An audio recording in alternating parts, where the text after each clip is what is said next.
Doutora, ok, e no recém-nascido, como é que é feito um exame para saber se a criança está com algum problema ou não? Perfeito. Então, como a audiometria precisa que a criança colabore e o nenê não tem essa condição, o teste para saber se é feito, se tem uma perda de audição, ele chama vulgarmente de teste da orelhinha. O nome correto é emissões otoacústicas.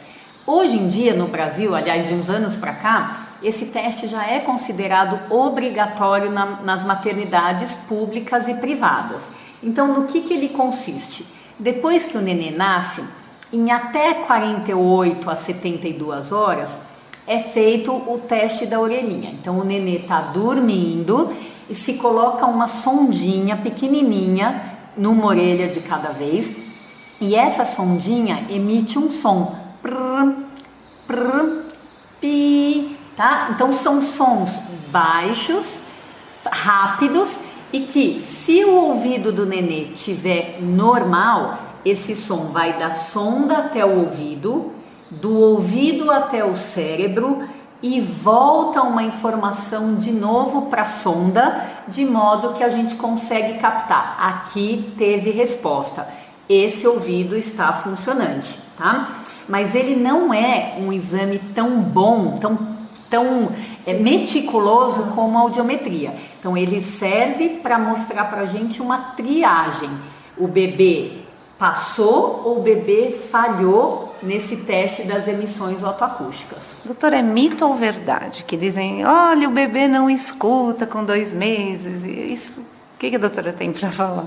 É totalmente mito. O ouvido se forma mais ou menos no 5º mês de gestação, né? Ou seja, é muito precoce a audição já na vida intrauterina. Então, quando o nenê nasce, é importantíssimo a gente já ter essa noção de que se ele está escutando bem. Agora, e tanto é que entra aí vinculado com esse assunto do teste da orelhinha que nós comentamos, tá? Agora, os nenês, no primeiro ano de vida, e ainda mais nos primeiros meses, ele tem uma tendência enorme de mamar e dormir. Mamar e dormir. Quer dizer, ele só acorda quando tem algo importunando esse som. Então, algumas pessoas falam assim, mas a gente tá no cinema, tá numa festa, tá num restaurante, tem tanto barulho, ele tá dormindo. Ele tá dormindo porque esse barulho não é suficiente para perturbar a qualidade de sono dele, e não porque ele não escuta, tá? Então, nenês que não escutam, você bate palma perto dele, você chama ele abruptamente, aí ele não reage. Mas desde os primeiros dias, se você falar ou tiver um som abrupto, uma palma forte, o nenê pelo menos tem um reflexo de piscar o olho, tá? Então, que é o sinal de que entrou pelo ouvido e desencadeou uma resposta de piscar o olho, tá? Doutora, qual é um volume de segurança aceitável e como é medido isso? Ok, a medida do ruído é feita em decibel, tá?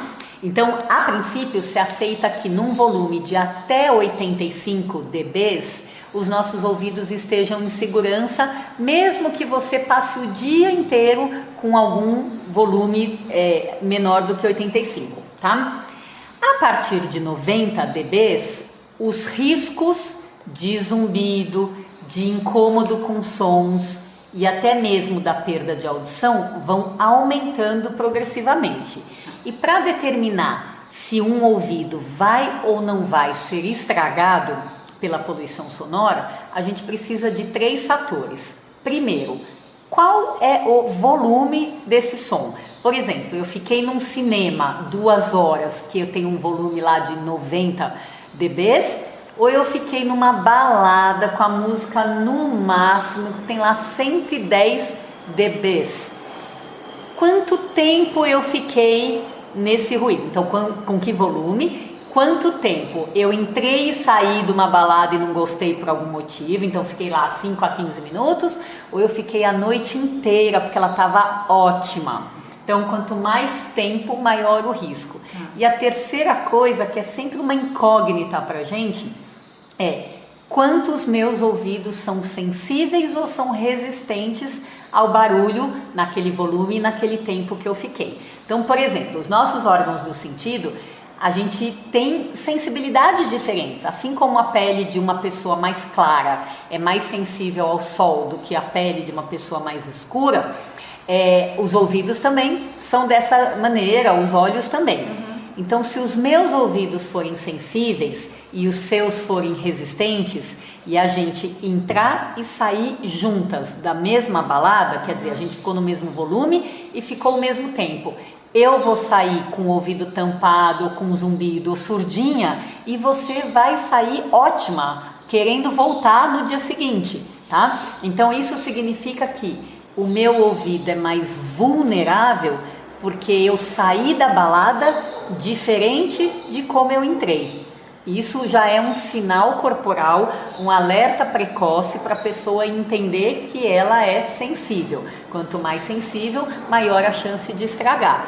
E isso é importante porque os jovens que vão para a balada acham que, mesmo que o zumbido desapareça no dia seguinte, que isso é normal. E a gente não acha normal, a gente acha comum, porém, o primeiro sinal de alerta. Sinal de alerta é para a gente respeitar, não é para a gente ignorar. Porque senão chega o dia que a gente vai na balada e sai com zumbido, acorda no dia seguinte e esse zumbido não mais foi embora, porque a lesão foi definitiva.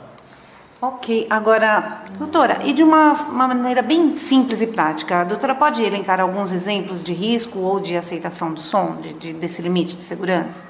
Claro, para você ter uma ideia, uma conversa num volume normal entre duas pessoas tem mais ou menos 60 dBs. Se você estiver numa sala quietinha ou até numa biblioteca, normalmente uns 45 dBs. Agora, no trânsito a coisa varia bastante, então tem evidências de 90 a 110 dBs, dependendo se você está numa rua mais calma ou num cruzamento de avenidas na hora do rush. Em aviões, por exemplo, 140 dBs, então por isso que as pessoas que trabalham no aeroporto usam aquele fone, o protetor de dentro e aquele protetor, porque eles têm muita necessidade de proteger a audição, e mais ou menos uma banda de rock, um show aí, também por volta de 115, 110 dBs. Então tem várias das situações do nosso dia a dia que, se a gente não parar para pensar, nós estamos correndo risco sem saber. Constante, inclusive, porque se 85 dBs, que é o aceitável para nossa audição, são coisas assim tão realmente silenciosas, nós vivemos num mundo realmente poluído sonoramente, não é verdade? Agora, doutora, tem alguma forma hoje em dia, com tanta modernidade, da gente ter acesso a essa medição de audição? Perfeito. Com o advento dos smartphones, é possível abaixar aplicativos que te ajudam a medir o volume do som do ambiente que você está e saber se você está num lugar com mais ou com menos de 85 dBs. Então, se você estiver num ambiente com mais, o importante é você ter essa noção do risco, tá? E se você está no risco, o que você vai fazer? Vai embora? Não, você pode ficar tomando algumas medidas. Então, por exemplo, se for possível usar um protetor de ouvido, é sempre uma coisa que a gente recomenda. Infelizmente, as pessoas têm muito preconceito com protetor de ouvido, até porque eles não ajudam muito na cor. Eles são verdões, amarelões, laranjões, quer dizer, eles são para mostrar que estão sendo usados, não para esconder. Tá? Então, nesse sentido, se for possível, a gente sempre fala para as pessoas: usa protetor sim, começa a moda na sua turma e mostra que você é uma pessoa consciente e não que você é uma pessoa fresca ou alguma coisa assim, tá? Começa a moda porque as pessoas reconhecem os conscientes e tendem a seguir. A outra coisa é fazer intervalos. A cada 1 hora que você está num ambiente barulhento, o ideal é você parar por 5 a 10 minutos. Então, por exemplo, se for uma danceteria, procurar um ambiente, um andar com um ambiente mais calmo, ou se for uma casa, sair um pouco para o jardim, ou seja, descansos auditivos de 5 a 10 minutos por hora de exposição sonora, te ajudam a preservar a audição. A meta é sempre que você saia do ambiente do jeito que você entrou, a princípio sem nenhum sintoma de ouvido. Não sei se eu vou falar besteira, mas se não houver possibilidade de sair, é aconselhável tampar um pouco os ouvidos, ficar um tempo com eles tampados? Sim, como hoje você encontra protetores até simples em farmácia, ou quem viaja de avião às vezes recebe as amostras de protetor, o ideal é que você possa andar com um na bolsa, ou na carteira, ou na mochila, deixar um no carro, para que você possa não ser pego de surpresa, tá? Às vezes você está, por exemplo, no trânsito e você para perto de uma obra, num congestionamento. Ou você está parado, mas as motos estão passando por você. Ouvidos sensíveis podem ser lesados com esse tipo de coisa básica da vida moderna de hoje em dia. Então, ter um par no carro também é outra coisa que pode te ajudar. Agora, por exemplo, as pessoas falam assim: se está muito barulho, eu rasgo um pedaço do guardanapo e tampo o meu ouvido. Isso é muito pouco perante o protetor de ouvido que você compra na farmácia. Então você acha que está se protegendo, mas na verdade não está. Então nada como você ter ali a sua reserva, né? Já que é uma coisa fácil de ser encontrada. E o pior é que o guardanapo acaba sendo mais feio do que o fone laranja. Com certeza, né? Além de que o guardanapo de papel, como ele é mais furadinho, né? Ele acaba deixando a onda sonora passar mais do que o protetor de ouvido, tá? O ideal é você assumir, pega uma cor colorida ou uma de cada cor, faz combinar com a sua camiseta, com um lenço, com qualquer apetrecho aí e pronto, vai numa boa, cabeça feita, porque é isso que os nossos ouvidos estão precisando com a vida moderna.